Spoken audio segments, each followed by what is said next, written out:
We're here for the inaugural lecture from Professor Veena Rodrigues. Veena is an overseas medical graduate with an MD in preventive and social medicine.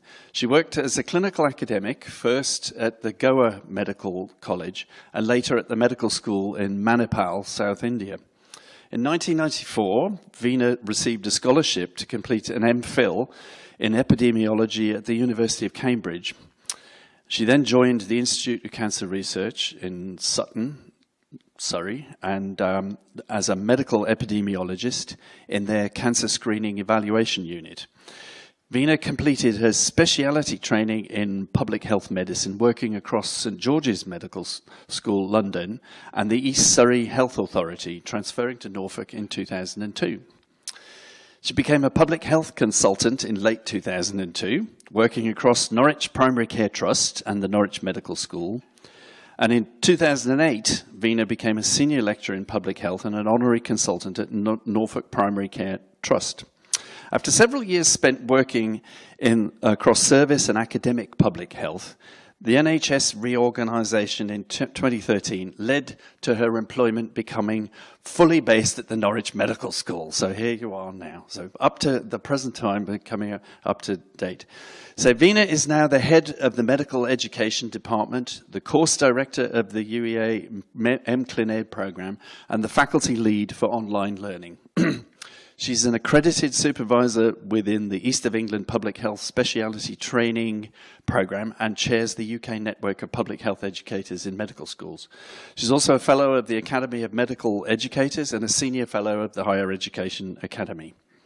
In 2016, Veena was promoted to Professor of Public Health and Medical Education at the Norwich Medical School. She's developed several innovations in teaching, which we're going to hear about tonight, including a number of massive open online courses on the FutureLearn platform with the Open University. Her portfolio of work interests and activities now focus on undergraduate and postgraduate public health and the development, training and mentoring of clinical educators across the entire spectrum of health professional careers. So please join me now in welcoming Professor Veena Rodrigues to give her inaugural lecture, Pedagogy Before Technology, Trials and Tribulations of an Early Adopter. Welcome, Veena.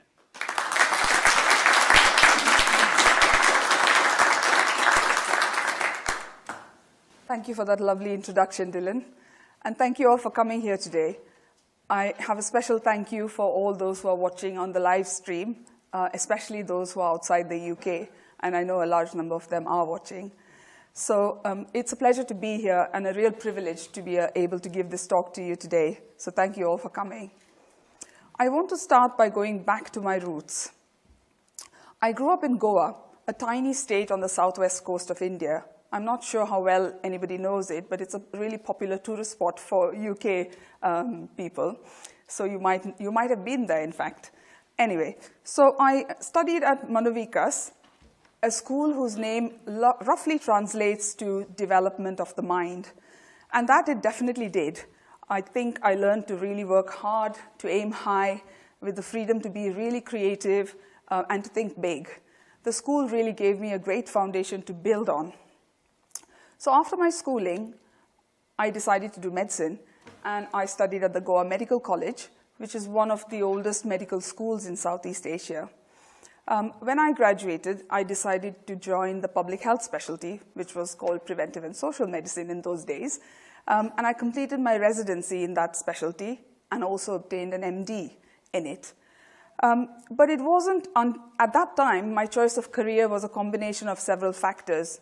And it was only when I moved to Kasturba Medical College in Manipal, South India, that I actually began to feel like this was the specialty for me and something I wanted to do long term. So at Manipal, the job was a combination of academic and service public health, in that we taught undergraduate and postgraduate medical students. But equally, we delivered outreach clinics through a network of rural maternity and child welfare homes in underserved villages around the medical school, where the transport networks were not too good, and we were the only health service they had available to them. So we did that in rotation around the clinics. And it was an interesting time because it was like a typical multidisciplinary team led by community medicine, but with registrars in obstetrics and gynecology and a registrar in pediatrics and interns coming with us to the community to offer antenatal care or under 5 clinics to the babies and so on. So it was a really great experience of an MDT at a very early age, very long ago, in fact. And those homes came up because of community action. So in those days, because the transport network was not so well developed, the homes were manned by an auxiliary nurse midwife from the local community. They had a 10-bed postnatal ward, so she could do the deliveries there. They could stay in the postnatal period and then go back home. So there was no going to hospital involved. And if there was any problem, it was the registrars who came there to help with the difficult deliveries. And then if they couldn't do it, they'd take the patients back with them to the hospital. So it seemed to work quite well, and it was a really interesting experience doing these clinics in the community. It was in this job that I made my first 2 observations about medical education. The first was the power of peer observation. At the time when I joined the department, the thing I was most excited about was teaching the medical students, of whom there were about 200 in each class. But the head of my department said no, that he'd like to observe me teaching the postgraduate students first, before he could let me loose on the medical students. I didn't understand it at the time, but of course now looking back, I think what a clever man. He let me start with mature adult learners who came there for a purpose, who were self-motivated and made the job easy for me. And of course it was nothing like that with the undergraduates. So looking back now, I can see the value of his peer observation and the tips he gave me then to sort of be able to teach undergraduate students. And the second observation was that assessment drives learning. So through my lectures, I used to have this habit of looking back at past papers just to make sure that I'm sort of hitting the right level with the students. And then I had this habit of discussing past exam questions in the class. And so, of course, my lectures became really popular. And I was beginning to think, oh, I can see the students are coming in now. Perhaps it's because of the questions. But of course, now looking back, we all know assessment drives learning. And at the time, it was just working for me, so I was intuitively doing it. Anyway, my interest in epidemiology and biostatistics grew particularly because we had international research links in that department, and we had several visiting faculty. So I started to get really interested in this subject. And at the time, there was no postgraduate degree in epidemiology available in India. So I was looking abroad for this, and Cambridge had only just launched an MPhil in epidemiology. So I thought, well, why not apply there? I always wanted to aim high, and so of course I got admission. And then I was really fortunate to get a scholarship from the Cambridge Commonwealth Trust and the Durham Hinduja Cambridge Trust, who fully funded my education there. So I came over to do an MPhil in epidemiology at Cambridge. And this was a really interesting experience. So, it was a big culture shock, the fact that students were allowed to debate, discuss, challenge even their teachers. It was shocking for me, having come from India, where, everything your teacher said to you, you like a disciple took that on, and that the teacher could do no wrong. So I think I found it really hard in the first month or 2, but then it became enjoyable and interesting and exciting to be able to do that. And, I recognize the value of it now. I had lovely teachers as well, Nick Day, Carol Brain, Katie Kaur, Stephen Duffy, who actually made me understand P less than 0.05 and the significance of statistical tests. Things like just, it was one of those difficult concepts. I think I finally understood those things. So they were marvelous teachers. I had a great time. And just towards the end of my course, I decided to apply for a job I saw advertised in the BMJ. At the time, I don't know what I was thinking, really. I just thought I'd try it and see what happens, probably because I was an international student and had not much to do on weekends, so other than sightseeing and stuff. So I applied for this job, and to my great surprise, I was invited for an interview. And the job was at the Institute of Cancer Research in Sutton, Surrey. And they had a little unit called the Cancer Screening Evaluation Unit that evaluated the national screening programs. Now, I went to the interview, which was great fun. You know, we laughed, we talked, they asked me a few questions, I answered them, and I was really lucky because they asked me questions on things we'd done in class. And I thought, amazing, and left not thinking anything about it. And then when I got called saying, you've got the job, I thought, what do I do now? I hadn't planned it at all. Anyway, to cut a long story short, I decided to take the job. Partly it was because I wanted to see what the job would be like, but equally, I think because my background had been completely in maternal and child health, and then I came to this course which focused completely on chronic disease epidemiology, and I felt a little bit out of depth, I must say. So I thought nothing like, hammering in the knowledge and understanding of chronic disease epidemiology by taking a job in it. And so that was the logic for applying for that job. Now, the first role I had in that unit was actually as the medical epidemiologist verifying colorectal cancer deaths in the Nottingham population-based randomized controlled trial that was evaluating fecal occult blood test screening for bowel cancer. So that was my first job. And the evidence from that trial actually led to the establishment of the National Bowel Cancer Screening Program. So it's amazing to see, I was involved in the very early stages, and now it is an actual national cancer screening program. That feels great to see. But apart from colorectal cancer, I also did a little bit of work on interval cancers within the breast cancer screening program, and also something on oral cancer. Now, this was great. We were working with large data sets, and I loved the computing side of the job and the queries to get the results out of the data. I loved that. But I just felt it was a little bit too boring for me. It was too quiet sitting behind a desk. And anybody who knows me well will probably know that that's not an environment I flourish in. I began to miss my specialty. And I began to miss teaching and the interaction with the students.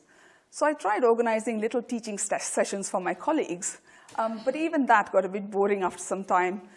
And so I suppose it wasn't really a surprise that I decided to enter specialty training in public health back again in the UK. And that led me to St. George's, where I got a clinical lecturer post. Now, in those days, my training was actually split between St. George's, 50-50, and then the East Surrey Health Authority in Epsom, because I had to do both the academic and service side of it. And it was great, just having this combination of academic and service public health. It was an interesting time, but I know how hard it was to keep both sides equally balanced. And I did really try hard to keep them joined up. But if anybody here has worked in a split post, you'd probably know how difficult it is to really keep both ends going. Yeah, so that was really hard, I think. Anyway. Towards the end of my training, I came to Norwich. Now, I came to Norwich with a warning. Apparently, Norwich is the graveyard of all ambition. I was told this, are you sure you really want to go? And I said, definitely, but I'll let you know how I get on. Now, I don't, in my mind, there is no doubt that it was the best move I made, but you can judge for yourself at the end of this talk about whether it was the graveyard of ambition for me or not. Anyway. So there it was. At the end of my training, I saw this advert for this post that I dreamed of through my whole career, a post that was joint between academic and service public health. So I saw this consultant advert for a consultant at Norwich Primary Care Trust working across the medical school. And I thought, that's exactly what I wanted to do. And so, of course, I applied for it. And I still remember telling the panel how my split post in training had prepared me so wonderfully for this job that was an offer. And also remembering at the same time that I thought I'd never do a split post again. Anyway, that's just how life goes. But the part that I really wanted was the academic bit, because that's what I enjoyed, the teaching and the training. And this was such a golden opportunity, a new school where I actually got to get involved with curriculum development, with delivery, with assessment, and using all these innovative methods. That was a brilliant time. I think I really actually loved my job.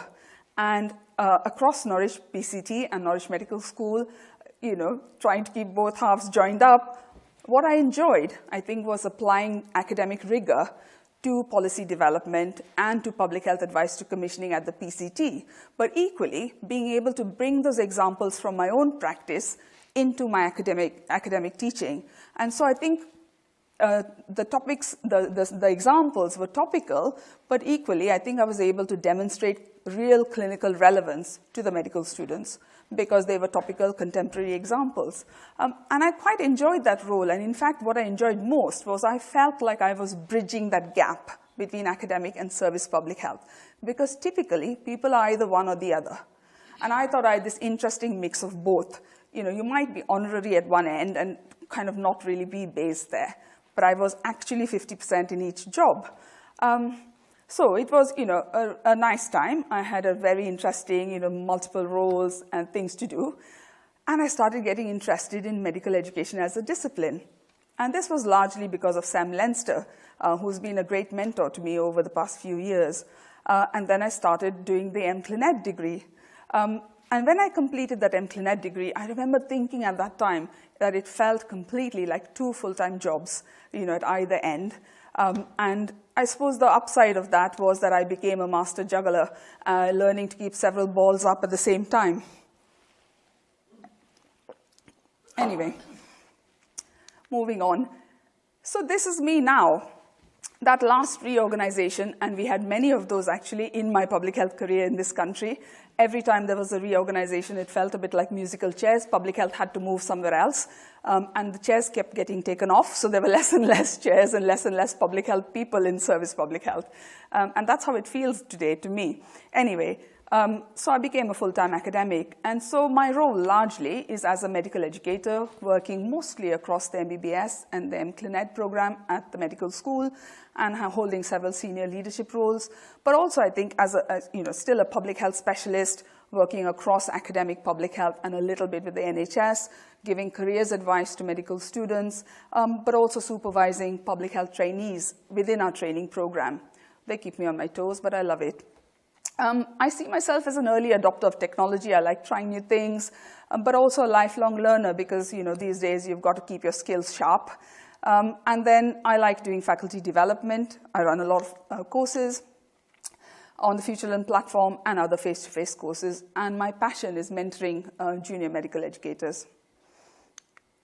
Okay, so I want to now move on to 2 areas that I'm really passionate about. The first is, of course, my public health specialty, and public health particularly in the undergraduate medical curriculum.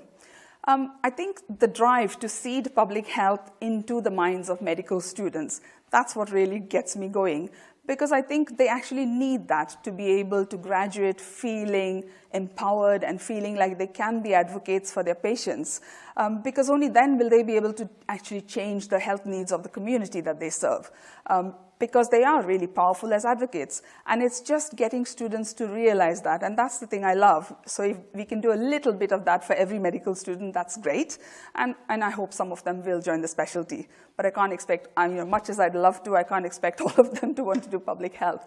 But I think that's what gets me going. And through my work with FEMS, the public health educators in medical schools, this is a network we set up maybe about 10 years ago, and it's still running.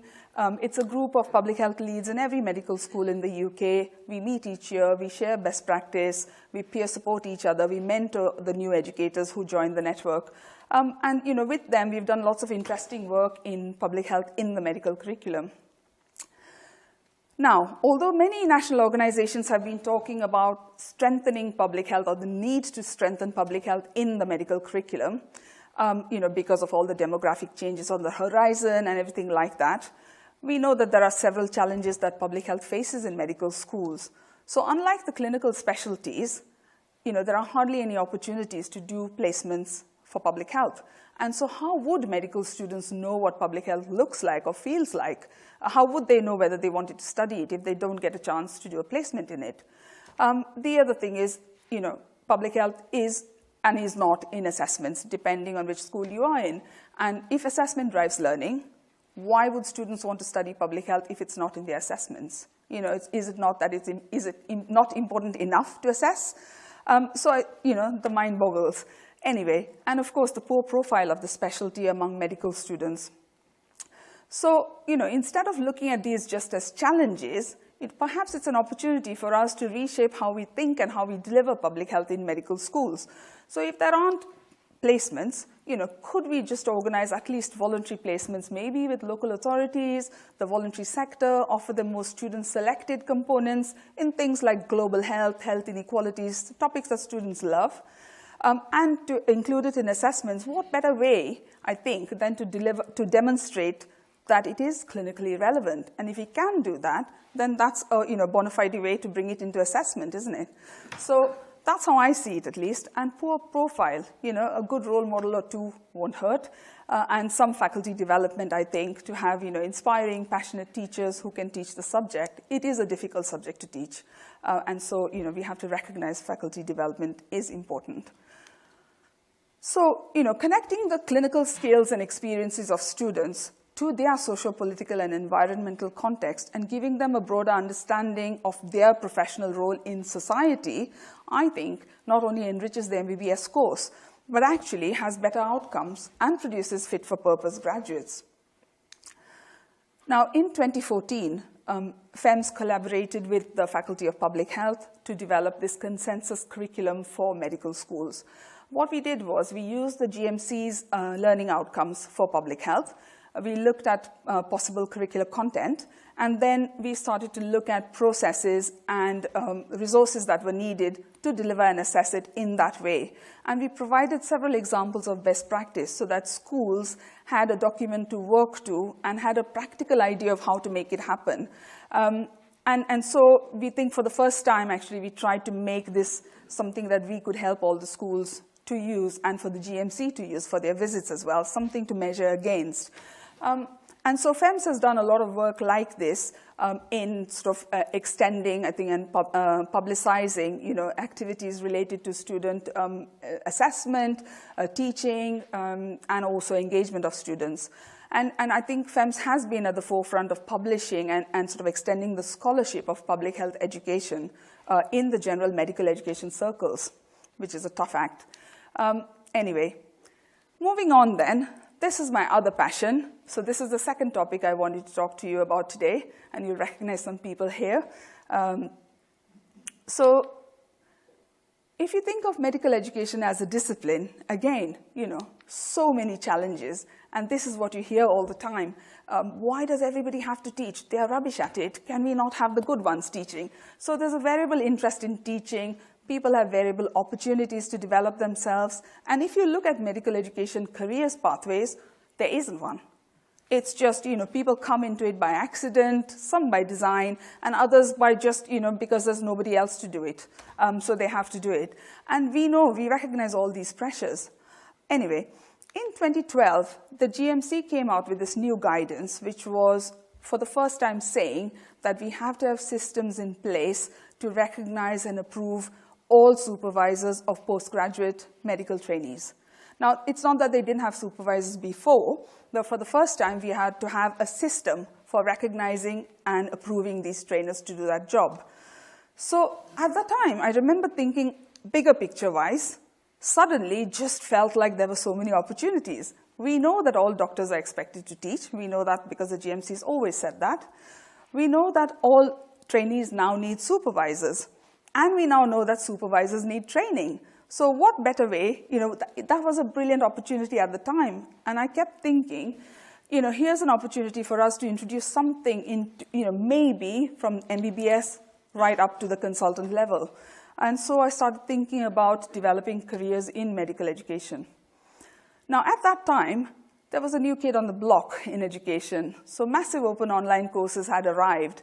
And I don't know how much you know about massive open online courses or MOOCs, but they were originally designed to make learning accessible to the masses. So they were these massive courses. All you needed was an internet connection. Literally, that's all you needed. And a username and an email address and a password, and you were in it.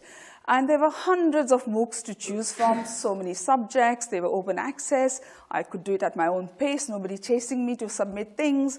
And there were several platforms, actually. So Coursera, Udacity, edX, and our very own FutureLearn. So UEA was one of FutureLearn's first partners, I think. Okay, there were lots of disadvantages. We do know that learning in a public space can feel threatening if you've got thousands of learners there. And when there's too much choice, you just don't know what to pick. So I think there were some downsides also. Now, I told you already, I am an early adopter. So when I was offered this chance to create a MOOC, of course I jumped for it. You know, the UEA motto, do different. I thought, why not? Now, I was a little bit worried about rocking that medical education boat, but only about 5 minutes, I think, no longer than that. I just thought, right, let's do it. But to do it, I had to do a lot of background research. So I did a lot of MOOCs myself. I signed up to several on different platforms, tried to get a feel for which ones work, which ones don't, which ones come across as better, what is more attractive to me. There was also this thing about dropout rates in MOOCs. So I started to study about, do we know when that dropout occurs? And it sort of happens around the 3-week period. So I thought, right, I know, our MOOC's got to be shorter than that to keep everyone there. So it was things like that, and thinking, you know, what will we teach, and who will be our learners, and how will we attract them to the course? There was no faculty development course as a MOOC at the time, so I had nowhere to draw on. But, you know, there were lots of things I could learn from other MOOCs. Anyway, we decided to go ahead then and create a 2-week MOOC on the FutureLearn platform. And we designed it particularly for busy health professionals because we knew the audience we were catering for. We tried to capitalize on the GMC guidance as a policy driver because we knew that would interest people. And of course, looked at my own awareness of training needs through my role as a supervisor. And we thought about 4 hours a week might be something we could expect from that kind of health professional. We knew we couldn't expect more than that because they're already doing busy shifts. And then, once we knew it was going to be 2 weeks long, we thought, right, now what do we put in it? You know, what do we cover in the course? And trying to find that learning need, I thought, what better way than to ask supervisors themselves? So I turned to social media, as one does, and asked people, what would you like to learn? Which 2 areas do you find most challenging? Now, through social media, through all my personal networks, what was surprising for me, wherever in the world the supervisors were, the 2 areas they all found challenging were exactly the same. So giving feedback and identifying and supporting and managing trainees in difficulty. So I thought, right, there's 2 topics. I've got 2 weeks, job done. I now have to create the course. So we went on to look at the course, and we got hold of some experienced educators, started thinking about ideas of how to get this across, and we were determined that we'd have real supervisors, real trainees in the videos, no actors in there. So you can see Emily in the audience was our learner who gave us the learner input and helped us to see what's important from the foundation doctor side or the registrar side. We tried to build really strong theory-practice links. We had articles, videos, animations to increase the variety. And we had plenty of opportunities for interaction. So in our discussion boards, we had questions that I think allowed people to explore or to reflect on what they'd done in the past, but also with the new knowledge to share how they were going to change their practice. And I think that was really fascinating to see how people sort of responded to all those offers of interaction. And of course, there were some end-of-week assessments. We've already established that assessment drives learning. Right, so we ran the first run of this course, and this was the first MOOC that we did completely in-house. And Alicia's here. If you remember at the time, there was a lot of skepticism about whether we were going to be able to do this job because all of the filming and the productions had been done external to UEA in the past. But I mean, Alicia's team, they're great. And so we had a fantastic course ready to go, all done at UEA. We've had 17 runs to date. We've had over 20,000 people signed up to the course. More than 8,000 have been really active learners. And look, they came from over 193 countries and dependencies all around the world. So that's the worldwide reach of that MOOC now, 17 runs later. As you can see, the largest percentage, the biggest bubble is over the UK, and these are all our supervisors from the UK. But I mean, this was it was fantastic and so rewarding to see the extent to which it has been used. And who were these learners? I mean, age-wise, somewhere between 26 and 56, the average supervisor sort of age. Nearly half of them had postgraduate degrees. They were all in full employment. We knew that already. We wanted them to be trained. But there were people who were in part-time work or not in work doing it because they wanted to improve their career prospects. And that's why they hoped doing this training upfront would help them. A majority were women. And in terms of professions, now when we designed the MOOC, we designed it for doctors. And as soon as the trailer was released, I started getting a barrage of emails from people asking, I'm not a doctor, but can I do the course? Do you think it'll work for me? And so we tweaked the course again to make it relevant for all healthcare professionals who have students or trainees in their clinical placements. So we thought, well, why should it matter? If we create the course such that, generically it's useful to other professions, why not, extend a welcome to them as well? And we had to acknowledge our international learners, because there are some countries where these courses weren't available. So of course for them, this was the only training that was available. So we had this whole variety of professionals in there, which, it was great to see all these professions. The thing that was in common was the bit in the middle. They were all either educators or wanting to be educators. Yeah, so when we asked our learners in the post-course survey, what did you like about the course? They loved the course materials. They particularly liked the animations and the very short videos because they said it brought the whole content to life. They liked the discussion between experts and, of course, transcripts and downloads. So I distilled some information and created downloads for them, little tables that they could have crib sheets in their pockets and things on the wards that they might be able to use. And they loved that. So here's some learner feedback, and I'll give you a few minutes to read it. A few seconds. I think what you can see in here is this thing about mentorship of learners. It's already coming through even through the learner feedback. What they were really enjoying was having senior educators, having us all participating in the discussions with them. That's what they like best. Okay, so overall impression then. It really actually met the identified learning needs, obviously, because they told me that that's what they find most difficult, so obviously they loved it.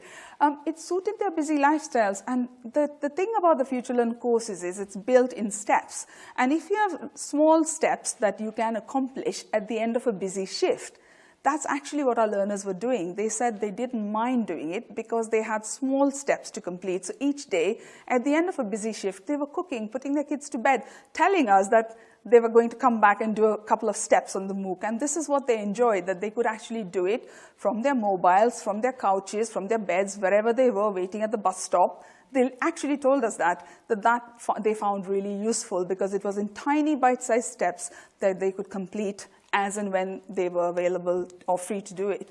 And what it did was create a nice international community of learners who were all engaged with each other, discussing issues which transcend boundaries, really. And the interesting thing was they really enjoyed the interprofessional learning. Now, for those of you who set up interprofessional learning, you know how hard it can be to actually make it work, truly make it work, rather than people resenting it because you're forcing them to do it. Now here, we hadn't set it up for this, but this is the bit that they really loved. They loved actually learning from each other, because when it boils down to it, we all have a shared goal, don't we? The educator in the middle. So that probably is why they really enjoyed that.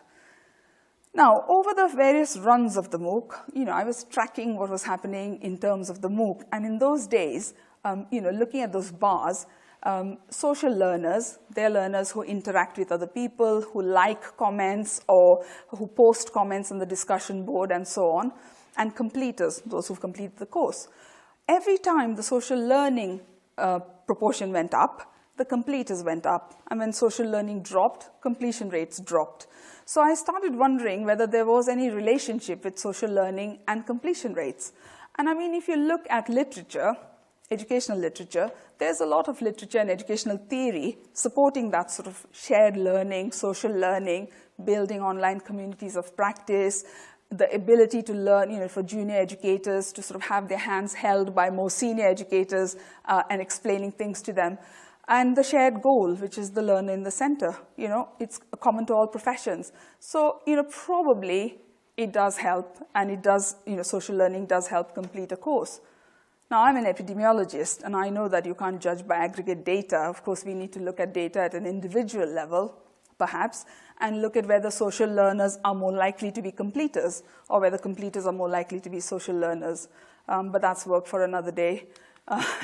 So, it was true for all our learners, I think, that social learning played a really key role in making the experience great for them. That's what they said sort of came out through all of their feedback. And, as they say, it was of as much value as the course material itself. So there is potentially an opportunity there to learn from each other, apart from learning from the course. So, encouraged by the success of that MOOC, we created 3 new MOOCs on the back of it, all sort of looking at the entire supervisor role and trying to make sure we had something that addressed all of those, because I knew that there were big gaps in the market. Look at this. We've only had a few runs of the course, already active learners, over 2,000 of them. People are actually enjoying these courses. Many people tell us that it's the first time they've come across a course like this. There isn't a course like this in their country. And it feels so rewarding, actually, to be able to be providing this kind of training and opportunities for people who don't have access to such courses. So for that part of MOOCs, I'm really grateful, because that's great. You've made learning accessible through MOOCs. So here's feedback from the most recent run of one of those courses.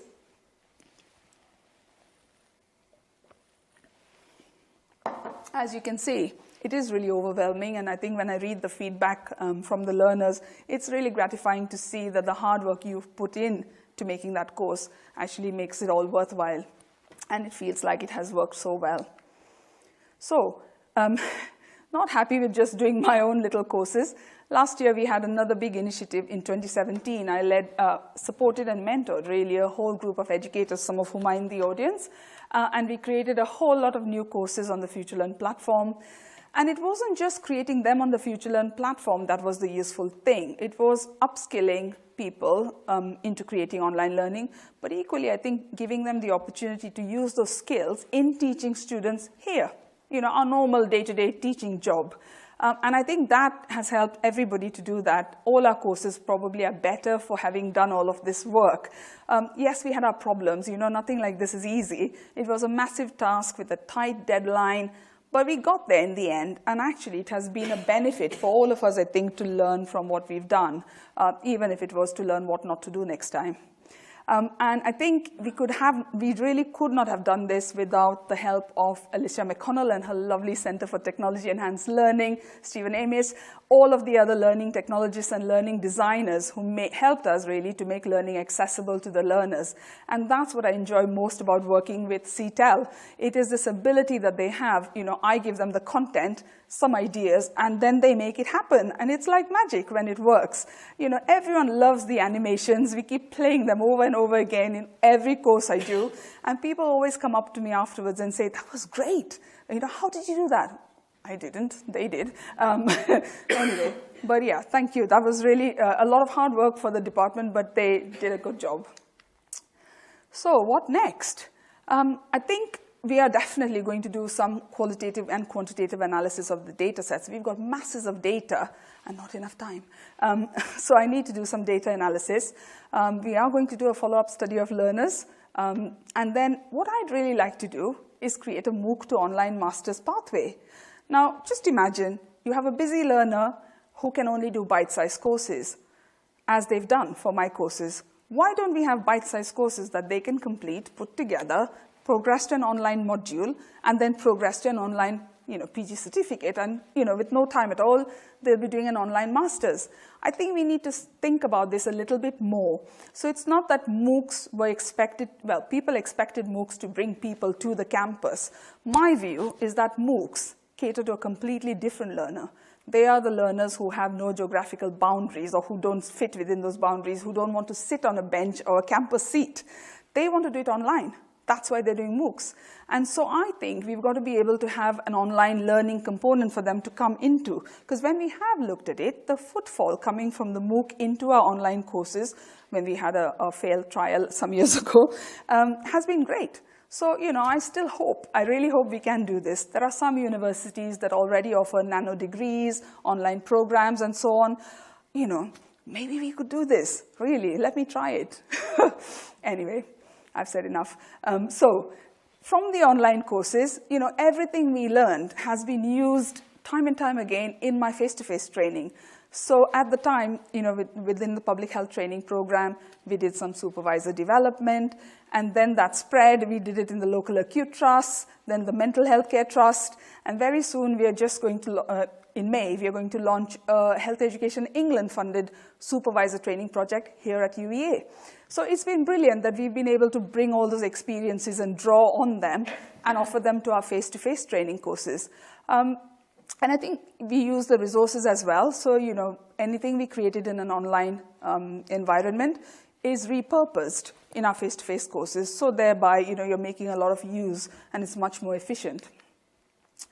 So remember I told you about unclear career pathways in medical education. I think it's beginning to come to fruition here, locally, on a small scale, local level. In the undergraduate course, we already offer a student-selected component for medical education in year 3, which used to run full in the first few years we ran it. We have about 10 or 15 students each year. We now have an intercalated degree, so the students can intercalate after year 4, usually, and they come and complete the full-time master's and go back. We've got 10 or 15 students doing it each year. And then as you go through it, we've got 3 academic clinical fellows in medical education now. We've got supervisors training to do their supervision. We've also got a part-time, PG certificate, diploma, full-time master's, combination of part-time and full-time courses.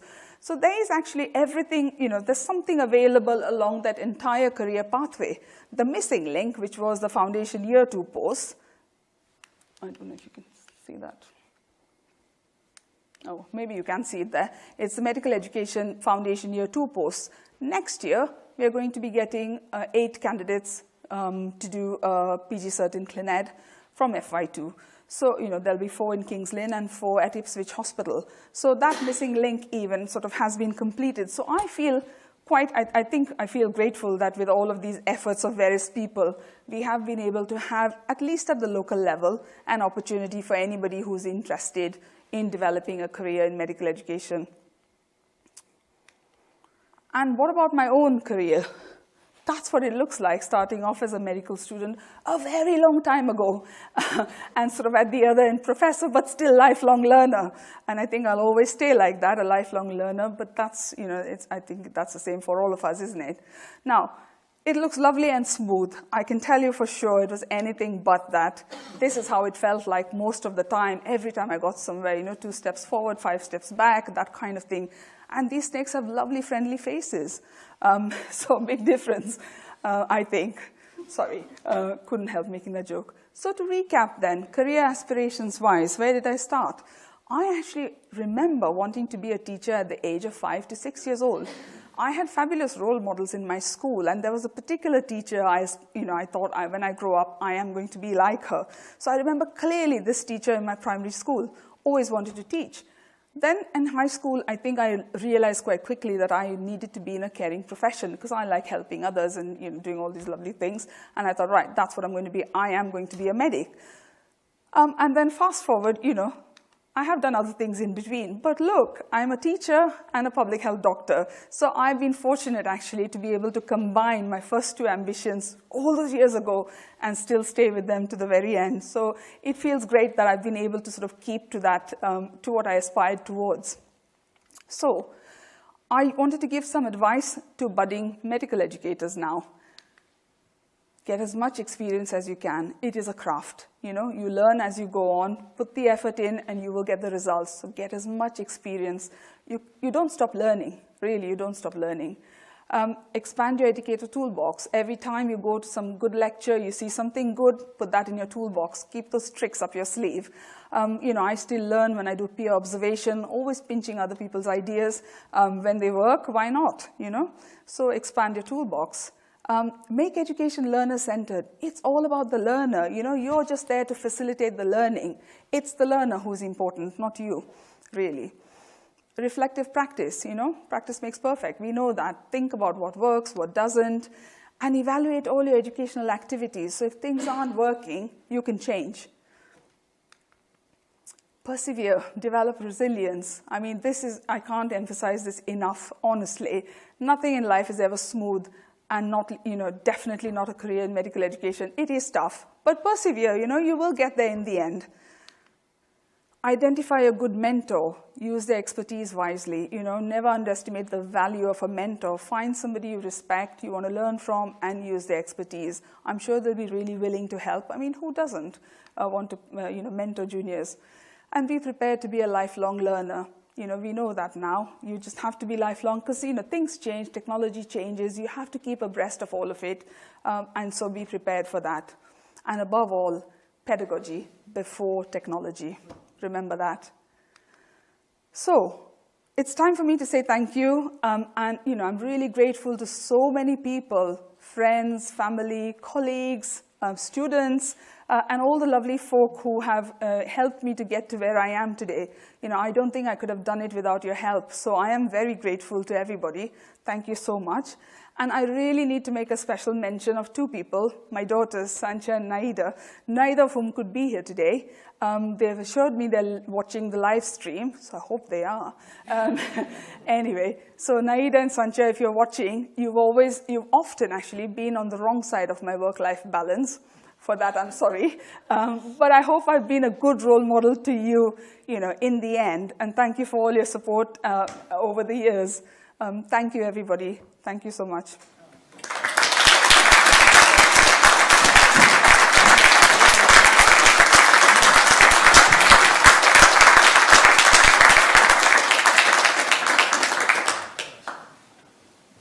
Second glass. Sorry. Right. Questions, please, on this excellent lecture. Who's going to be first? Thank you, Rosalind. Veena, thank you very much. I have two questions because your presentation had two halves. Yeah. The first is, and let us remember this, your public health issue with public health placements. Yeah. Would it not be possible to meet the public health outcomes, stroke objectives, without going to a specific public health placement? And the second question, are all MOOCs free? Okay, I'll answer the second question first because that's easier. MOOCs are free as far as the learning is concerned, and I have to actually clarify this to several consultants when we teach. The learning is free. If you want a certificate at the end, that costs.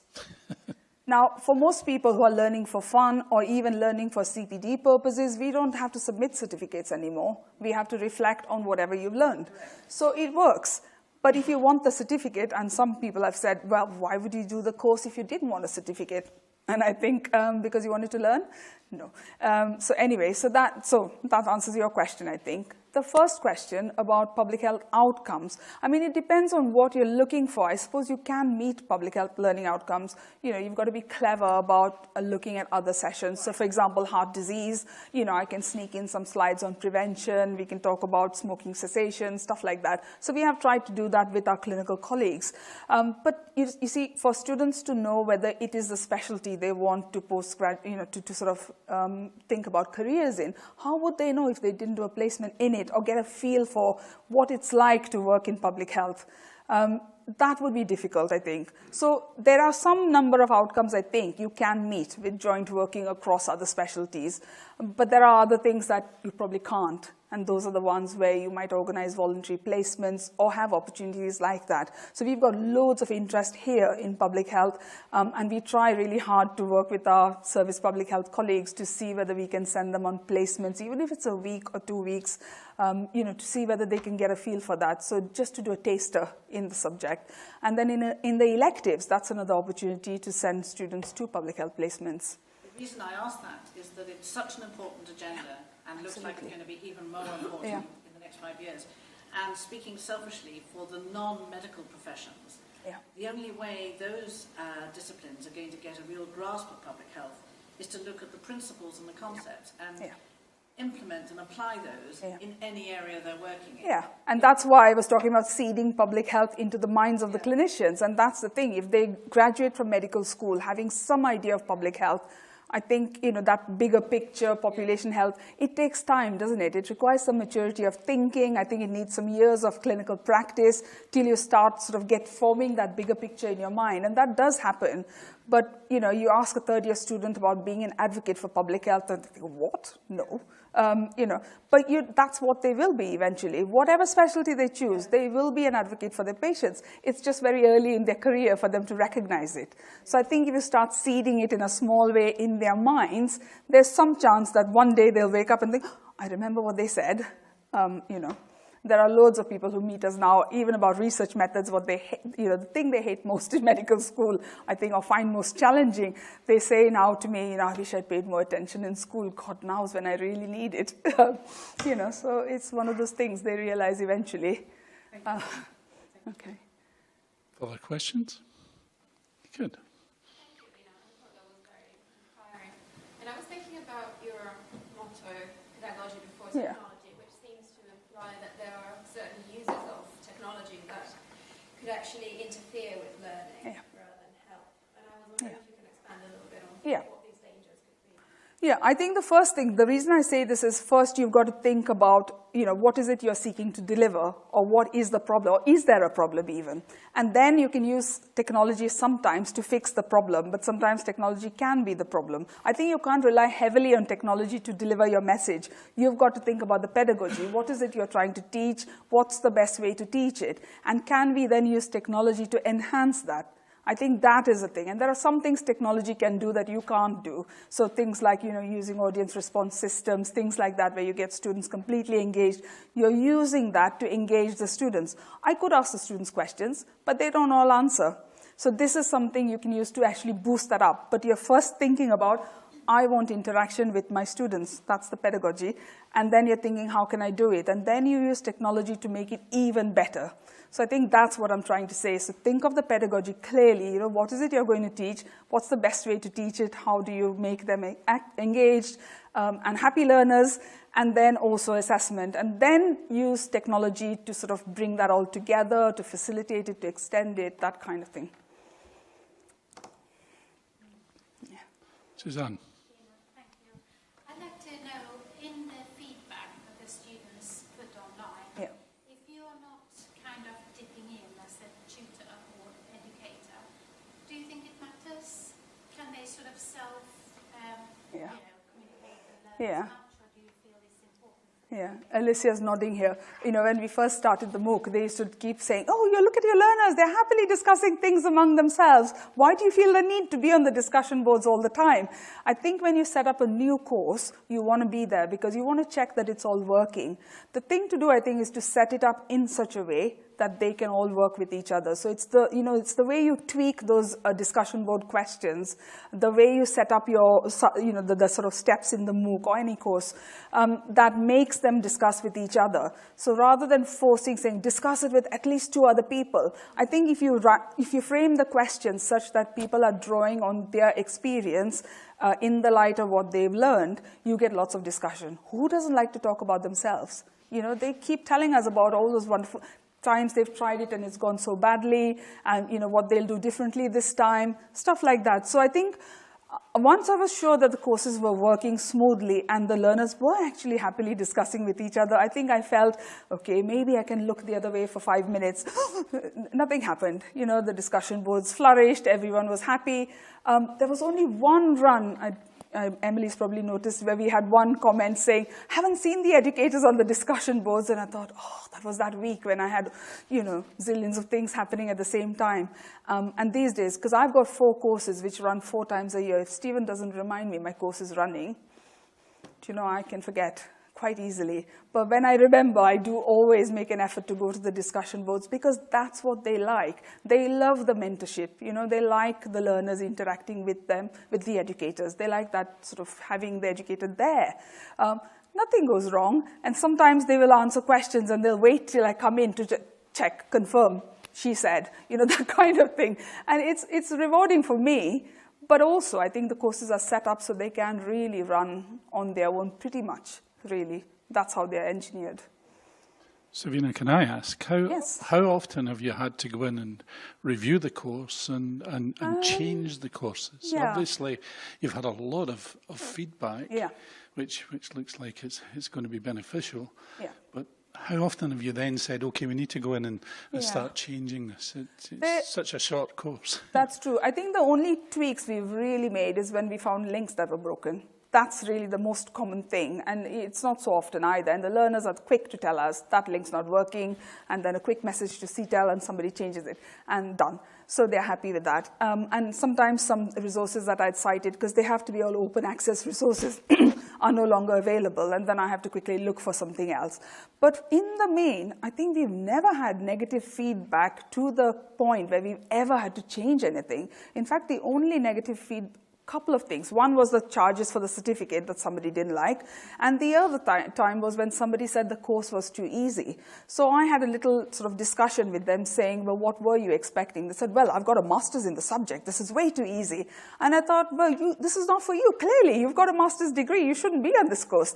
This is for people who need training. You know, you're above that already. So it was that kind of stuff. I don't think I've ever seen anything negative. I don't know, Emily, I'm looking at you here, whether you've seen anything on the discussion boards. Sometimes there are people who are very, very experienced and Yeah. still like to share Yeah. and use the discussion boards. And you can learn like through the interprofessional learning. I think nursing and psychology have a very different supervisory Yeah. component, and there's a lot that medics can learn from that. Yeah, I think I have learned so much from creating that MOOC. What I learned was medics are no good at supervision. It came from nursing. I mean, you know, the models I picked, Proctor's model from nursing.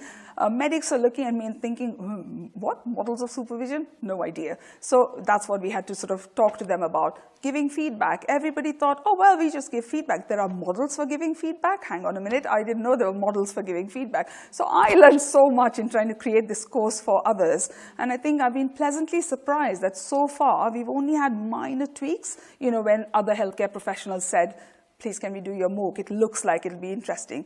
And the thing is, many of them have written to me, especially to tell me that it's been way better than the face-to-face courses they've done.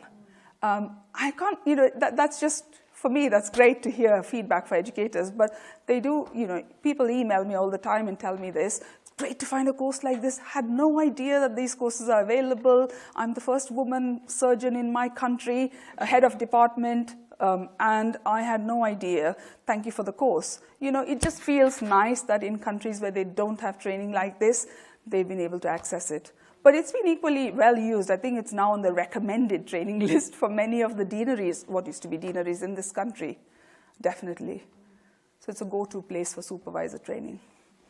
A question here? Yes, I have a question. So I obviously know that your course is one of the most successful we've got, and one of FutureLearn's most successful ones. But how did you think to yourself, this is going to be, there is a market for this? Where did that hunch come from?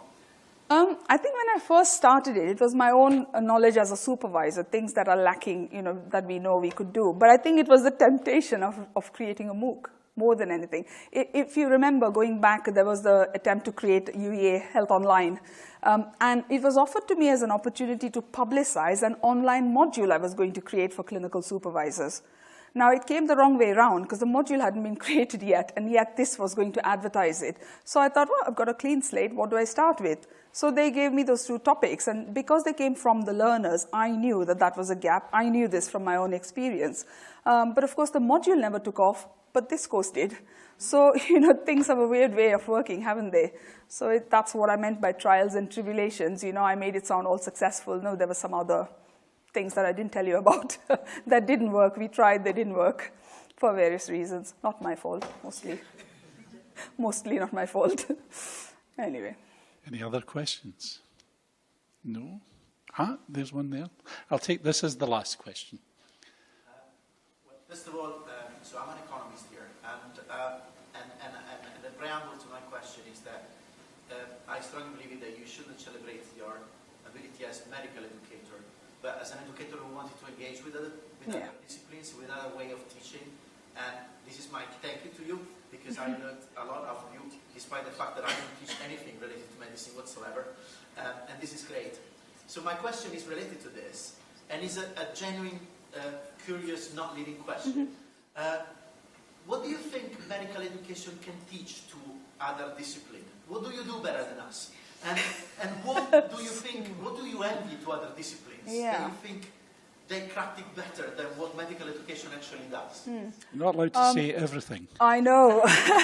The thing with Fabio, I think I agree with you on that, and that's why you teach on IMClinEd course, because my point is, you know, you can learn to be a good teacher from anywhere. You don't need to be a medical educator. And in fact, some of my best learning has come from, you know, people who are so famous, you know, people who do all these talks in secondary school, primary school. If you look at my Twitter feed, you'll probably see all my, you know, the people I follow and the people who follow me are from all sorts of educational institutions, because I believe education is a technique to facilitate learning, and you can use it wherever. I mean, you know, I'm not so precious that I would think that we are any different to anybody else, but there's so much we can learn, which is why I was trying to show this to our students by bringing people like Simon Lancaster from chemistry, yourself, Helena Gillespie, you know, other people to come and teach, because I wanted students to learn that you can learn from any teacher. It doesn't have to be a medical educationalist.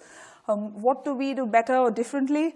I think through years of hard discipline, you'll see in our MOOC, the completion rates were one of the highest of all MOOCs on FutureLearn, because I think medics are like that. When they take on something, they take it and they will finish it, because we're so competitive. We must finish and we must win, and fastest and highest and best. So I think that's what medical educationalists are like. So probably that's what it is. You know, they will give it their full, you know, if they're interested in it, they will just give it their full effort. I think at least that's something that I'm seeing, and definitely our completion rates were one in the sort of top 20 of the MOOCs that FutureLearn runs, definitely on this course. And I used to keep thinking about this and thinking, why are they so high? Well, because they want to complete it. Once you start, you know, they don't start unless they're really going to do it. That sort of thing. Or they'll recognize that, no, this is not the right time for me, and they won't do it. But once they start it, they will finish it, because you can't leave it unfinished. You've got to get there in the end. I don't know if that answers all of your question. Ladies and gentlemen, I think it's been a tour de force. It's been wonderful hearing about your life and how your career developed. It's good to see that coming to Norwich doesn't destroy ambition. Yes, well, hands up anybody who thought that I should have listened to them. There's plenty of people in the audience that will look at your enthusiasm, be inspired by it. And ladies and gentlemen, I'd like you to thank with me again Veena for a most superb lecture.